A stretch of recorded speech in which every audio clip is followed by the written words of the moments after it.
Welcome back. You're watching Startup Central with me, Nayanthara Rai, working from home. This is the only show of its kind on Indian television dedicated to startups, of course, innovation, entrepreneurship, disruption. Basically, if it falls under the gambit of the new economy, it's here every weekday from 6 to 7 p.m. Well, now let's invite our next guest. It's a startup, Grofers. It's in the business of delivery. It used to deliver fresh vegetables and fruits. It stopped doing so, but we understand it's restarted. More than that, Grofers has grown in leaps and bounds during COVID-19.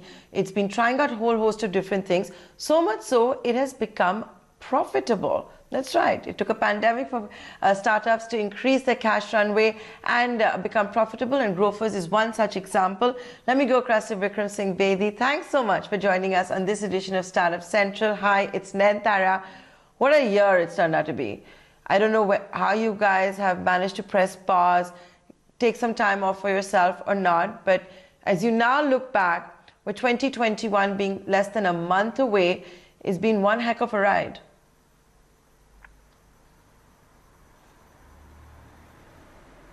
Yes, Nandara. Firstly, thank you for having us on the show. It has been one heck of a ride. If somebody asked me personally, or I think most of us at the beginning of 2020, that do you think you would spend this 1 year locked away in a room, building out a business that would be profitable? You need to be. So it's been one hell of a ride. But I think it's been huge. I mean, there have been so many lessons for us in terms of how human mind changes, how human behavior changes, and most importantly, how you strive to be successful or to change with your customer demands. They do say it takes 3 weeks to make a habit, right?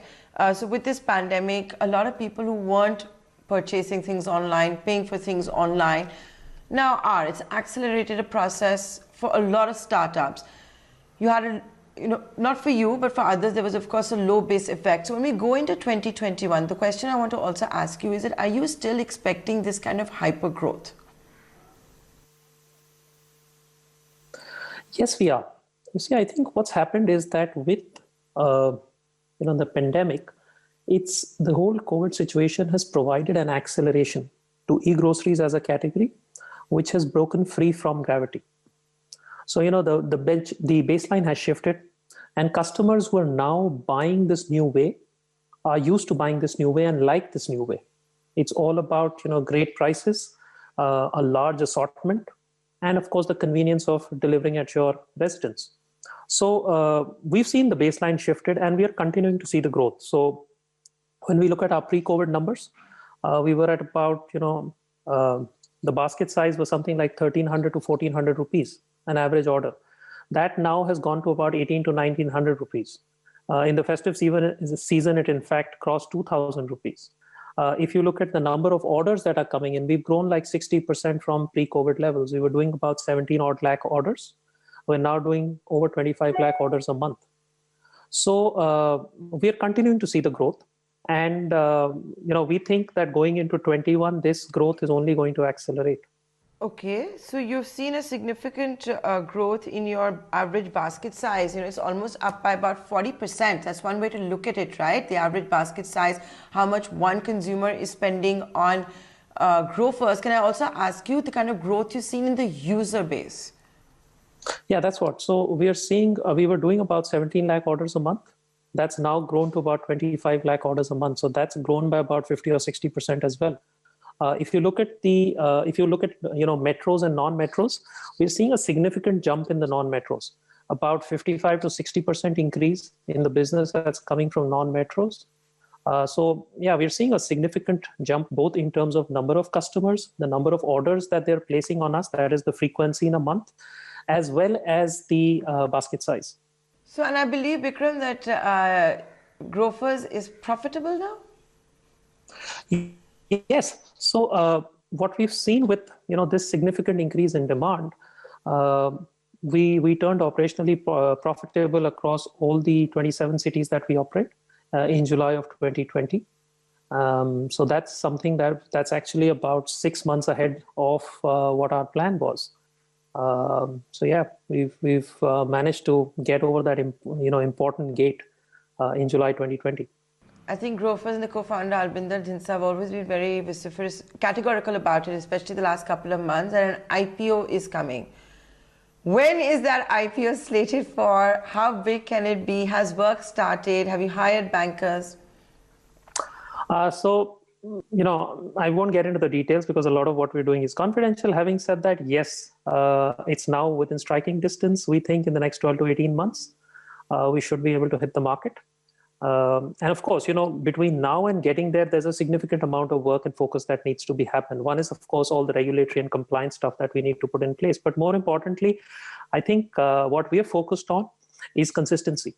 That, we managed to get ourselves up to a level. How do we ensure that our brand now provides that consistent promise to customers? So whether it's about pricing, whether it's about assortment, or it's about the consumer, experience on delivery. So there's a lot of focus on getting that consistency in place.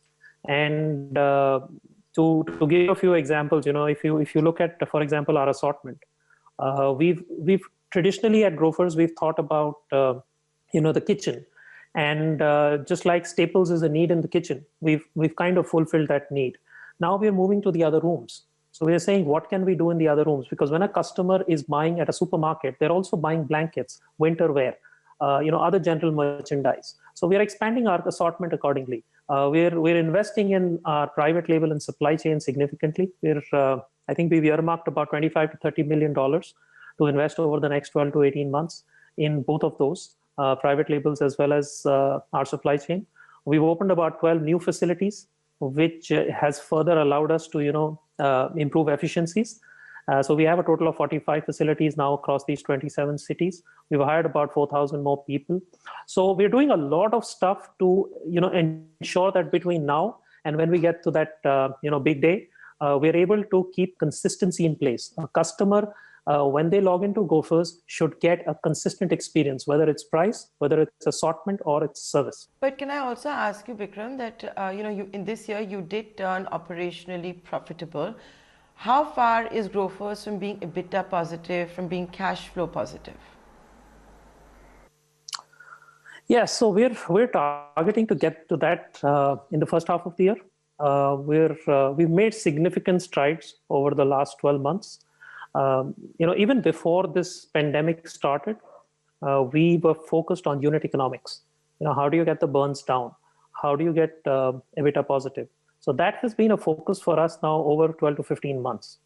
And I think we've made significant strides without talking about numbers right now. We think first half of next year, we should be able to get to that landmark. I want to ask you something else, Bikram. That is that, this is a time, the pandemic, when everyone had to increase their cash runway, focus on unit economics. You started doing that earlier, which I'm sure helped you out a lot during the pandemic to just be more resilient. Having said that, in 2018, Grofers did stop selling fresh vegetables, groceries, all of that, citing unit economics. Why is Grofers looking to make a comeback in that space? A space now which perhaps is far more competitive than what it was in 2018, with just many more new players. So you see, at that point in time, we felt that, what we were offering as a service was perhaps not doing justice to our customer at the price points we needed to offer it, right? So having said that, we've never, we haven't really totally switched away from F&B. So there were still, essentials in terms of F&B. So for example, you've always had potatoes, onion, tomatoes, those always have been available. What we've started doing over the last 6 months, 6 to 8 months actually, is that we've now decided to expand our assortment. We think there is a huge opportunity in terms of F&B in the market today. You have suppliers who are supplying to customers. There is an online presence for some of these F&B, but the experience, what is F&B about? F&B is about experience. It's about walking into that store or that, the rediwala who comes to your house and hand picking and, picking stuff which is fresh, right? We believe that is the experience that customers are looking for. And to provide that at an affordable price point is what our endeavor is. So we've revamped our supply chain. We've rethought how we want to go about this business, and we've relaunched ourselves. We are already, in fact, most of the cities that we are selling groceries, we're doing F&B now.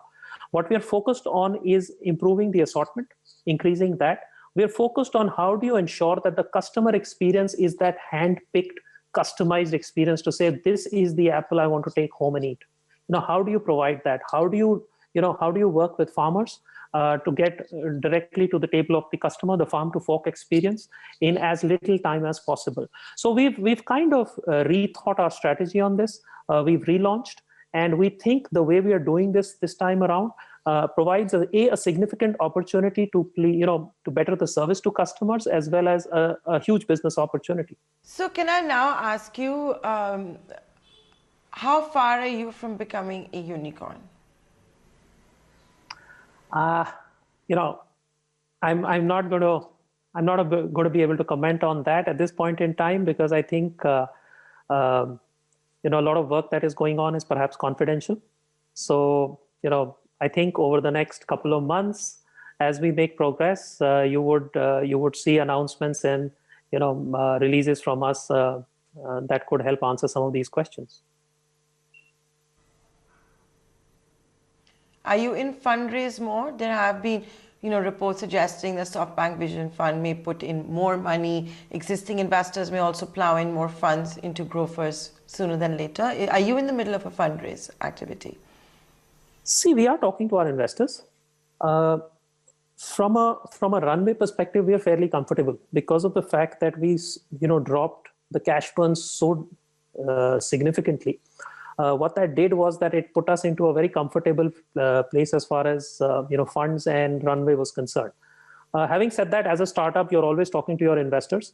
You're looking at identifying what are the grow big areas, what are the big bets that you want to go behind, and what is it that you would like to back. So we're talking to our investors. We're having those discussions, and hopefully we'll be able to make some of those investments that we think will allow this business to go as big as we believe it can. So could that be a pre-IPO round? Is that what is in the works? I'm going to refrain from putting a finger on calling it a pre-IPO round or a funding round or what it is. I think, like I said, we are focused on the customers. We are trying to figure out the next big opportunity that can service our customers. And we have enough runway as far as funds are concerned. But if we need more, our investors are more than happy to back us. Fair point. Now, you relaunched the farm to fork business, which you think can really be scaled. I wanted to understand from you, and you are, of course, in a lot of other segments as well. And you brought up this whole point of how you can work with farmers, personalize the solution for customers. So this entire farmer protest, the Bharat Bandh and all of that, has that impacted supplies or not? Everyone seems to have a different take. What is Grofers' take? Has it impacted supplies? To be very honest, so far, no. We haven't really seen a large impact on supplies. We work across the country with various farmers, and we feel that perhaps at this point, the situation is limited to perhaps a few geographies. So no, we haven't really seen a large impact on our supplies. Supplies are normal. In fact, we are seeing customers place their orders, and we are being able to fulfill whatever is needed. You brought about the private label business, and this is something that Grofers is really betting big on. And you had started so many new categories, like even footwear and all of that. How important is the private label business still? And does it continue to contribute about 50% to your top line? Yes, it does. So a very important business for us. I think it's one of the strategies that has differentiated us from perhaps other online platforms, because we've been big on private label for a while now. Simply because we believe that with these Grofer, we don't really call them private labels, we call them Grofers brands. We believe that with these Grofer brands, we have the opportunity to service customers with great quality product at prices which are perhaps 30 to 40% cheaper than what they get with national brands. So it's been a big area of focus for us. Currently, from a GMV perspective, it's about 40% of the business. And from a profitability perspective, it's actually even larger than that. as to what it brings in as profit to the Grofers, portfolio. We've got about 1,200 products, which are spread across categories like kitchens, staples, FMCG products, personal hygiene, household needs, general merchandise. So that's a significant area of growth and push for us. I also want to get your sense on one question, Bikram, that where is this sector headed? It's become very, very competitive. At the same time, you're seeing a lot of people go hyper-local. You've got the big boys now also in this space. Look at Amazon, what it did during the pandemic. Can so many players survive? Is there room for everybody? You've also got the likes of Swiggy and Zomato, which can be used for delivery, vegetables, fruits, and all of that. So can so many players survive in this market, or will there eventually be consolidation? So I think a few different questions in that one question. So let me try and answer it to the best of my ability here. So firstly, if you read what everybody is saying about e-grocery, especially after the pandemic, if you read the analyst reports, etc., I think most analysts think this would be the fastest growing e-commerce category in the next 5 years. And it would also be the largest e-commerce category in a period of 5 years.